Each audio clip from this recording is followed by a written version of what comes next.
Hello, Bathaba. Welcome to Meghalaya Monitor's interview section. You have been teaching for a few years now. Your model of teaching has got immense appreciation in the state and outside. So, can you please tell us about the Raibah project, about the Raibah school, and what kind of changes did you bring about in the school, in the LP school, after you joined? When I joined Raibah Government LP School, it was post COVID, and the school was in a very rough condition.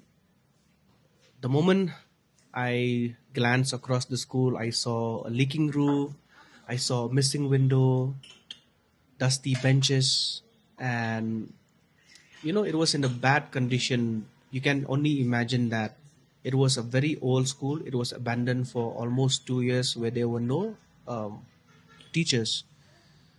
So the change took place by cleaning the school along with the children and me, myself, and a supporting staff.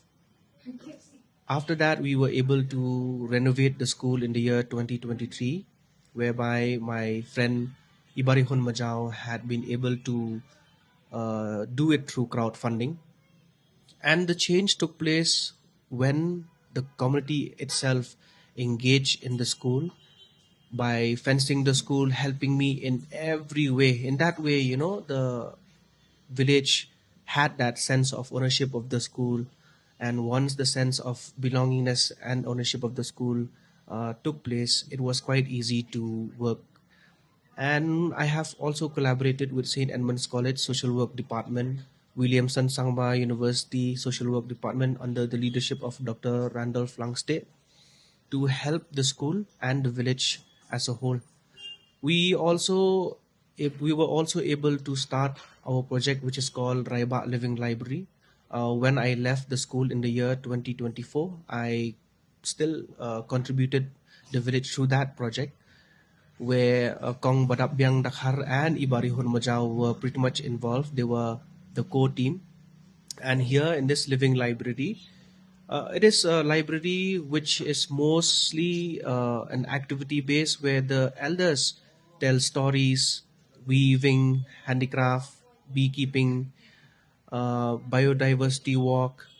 And even here also, we were able to collaborate with Williamson Sangma University in inaugurating, and even MLCU department, art and music as well. They were there for inauguration, and they have really helped us.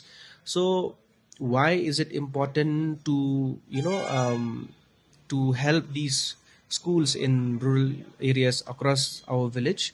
One, it is NEP driven. Whatever we have done, it will help our state in PGI index.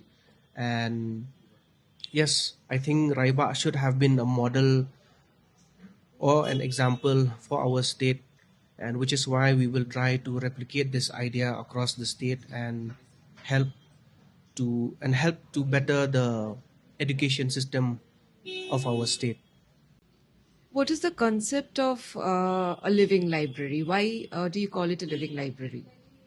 Like I've mentioned earlier, you know our culture is an oral culture. Most of the things is being told verbally. It always revolve around the herd, whereby the elders tell a story, and it remains in us forever and ever, and we pass that down from one generation to another generation. We thought that it is very important, which is why we started Living Library. In Raiba, when I reached there, most of the children and most of the youths didn't know about the meaning of Raiba. By doing this project, it has really helped to know about their surrounding. And one of the most important thing, history actually. If I talk about the history, Raiba is a village of U Snap Singh's aim. He is a freedom fighter, the last man standing, who fought British India, right? So it is being untold.